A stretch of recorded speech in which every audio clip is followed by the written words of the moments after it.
Ryuen Kakeru, um homem corajoso ou apenas anormal. De acordo com o filósofo Jean-Paul Sartre, alguém que não tem medo não é normal.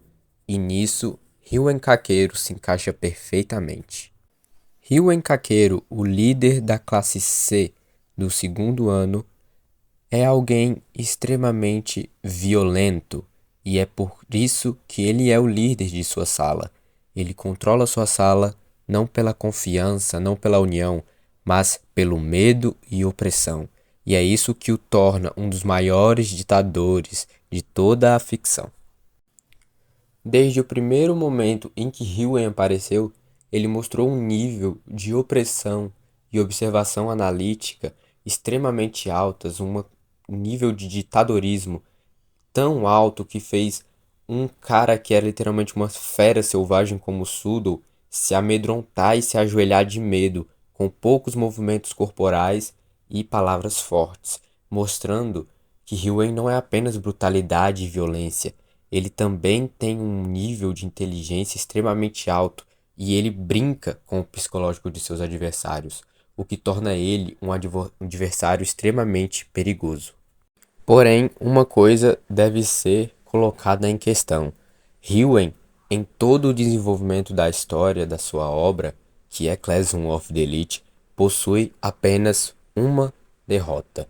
Nada mais, nada menos. E nenhum outro personagem teve habilidade o suficiente para fazer isso.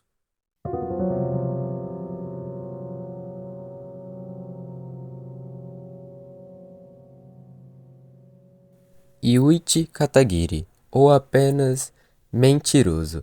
Na visão de Sócrates, alguém que mente está sempre a um ponto deplorável da vida, e isso se adequa a Yuichi, que em toda a sua vida venceu apenas mentindo. A primeira aparição de Yuichi faz ele parecer um jovem feliz, esforçado e solidário. Porém, ao decorrer dos jogos em Tomodachi Game, ele vai mostrando um lado mais obscuro, mais sinistro. E é como diz a filosofia, a angústia, o desespero traz o real lado do ser humano. Esse vídeo eu estou falando não apenas sobre manipulação, mas também intuição, dedução, preparo, estratégia, além de conhecimento em geral. Se estivéssemos falando apenas da mais pura e genuína manipulação, podem ter certeza, Yuichi Katagiri estaria muito mais acima nesse ranking.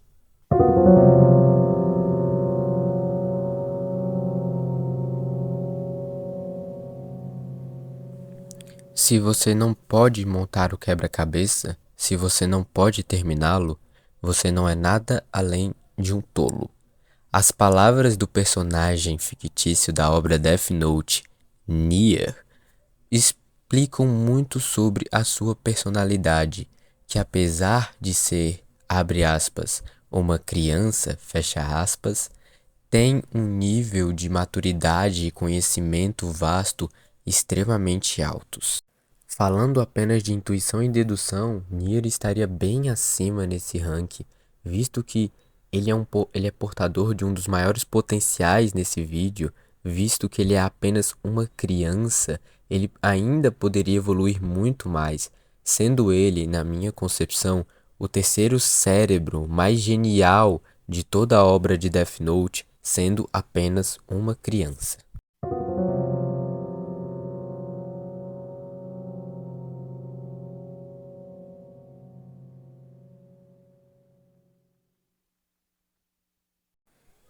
Sakayanagi Arizu, uma personagem extremamente orgulhosa, com total confiança na sua genialidade.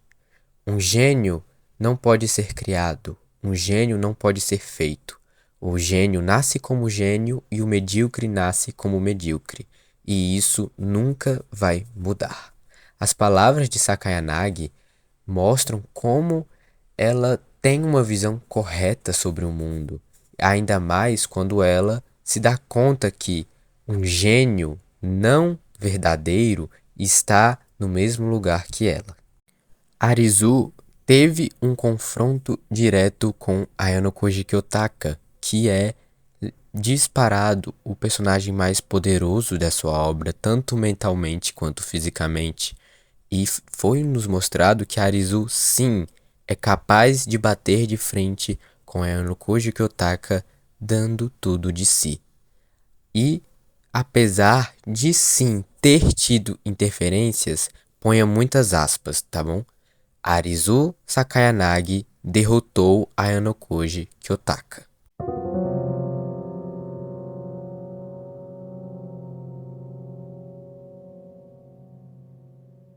Justiça.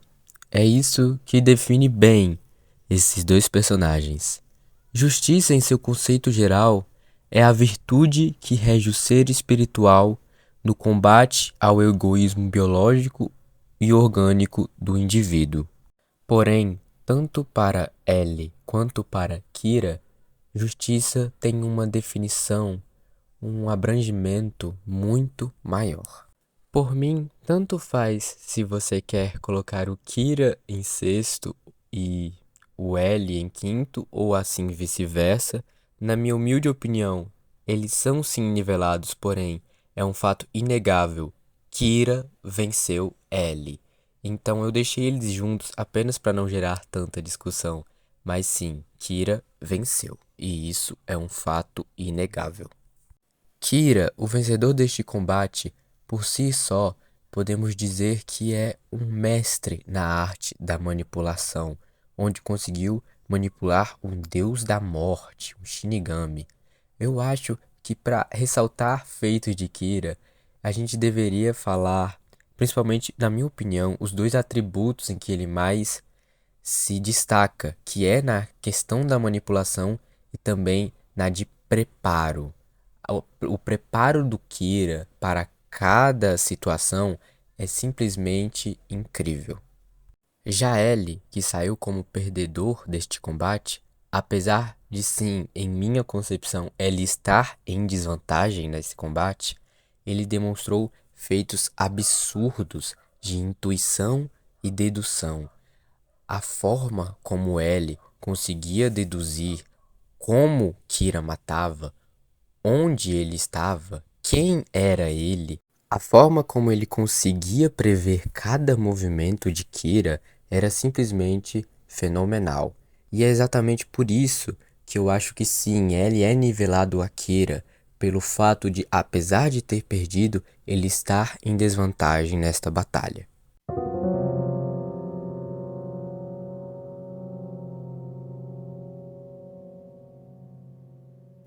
Lelouch, um rei, um general, um líder.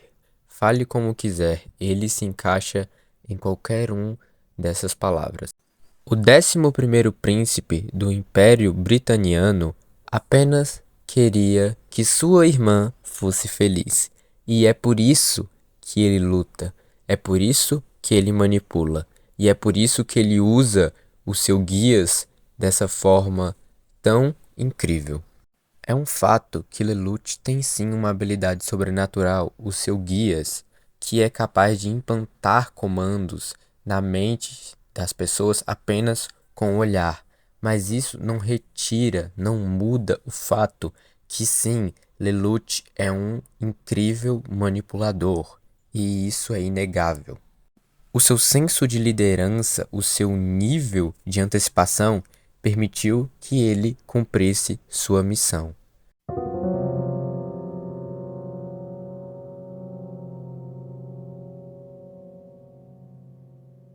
Ayano Koji Kiyotaka, o falso gênio, ou Deus da Sala Branca.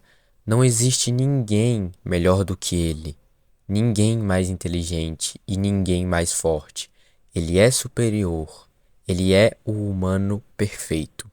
Kiyotaka, diferente dos outros personagens dessa lista, até o momento, Ele não é apenas bom em um atributo ou dois atributos.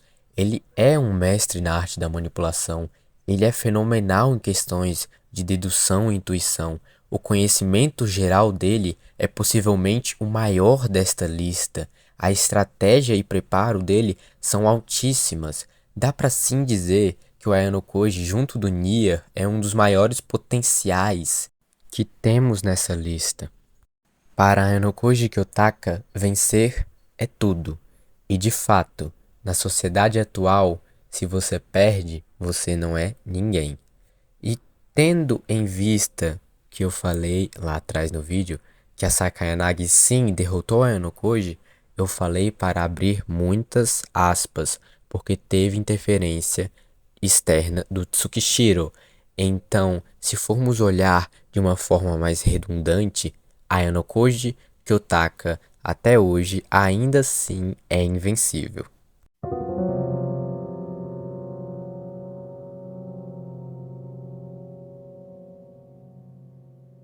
Friend ou amigo, você pode escolher como chamá-lo.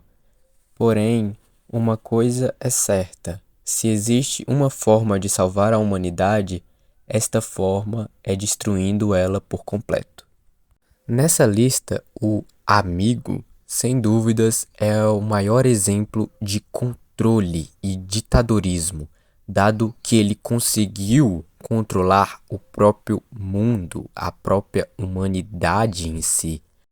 Uma coisa engraçada, entre aspas, de se ressaltar sobre o amigo é que esse plano de destruir a humanidade foi uma historinha que ele e seus amigos na infância escreveram num livro. Eles escreveram sobre o livro, né, da profecia em que como a humanidade morreria. E o Friend, o amigo, conseguiu quase trazer isso para a realidade. Não tem muito o que falar sobre o amigo. Tudo que nós podemos falar é algo tão fora da curva. O simples fato dele pegar um plano, que é uma historinha infantil de seus amigos, e transformar em realidade ao ponto de controlar toda a humanidade sozinho, é algo num nível estratosférico, até para essa lista, onde só tem gênios. É algo muito fora da curva.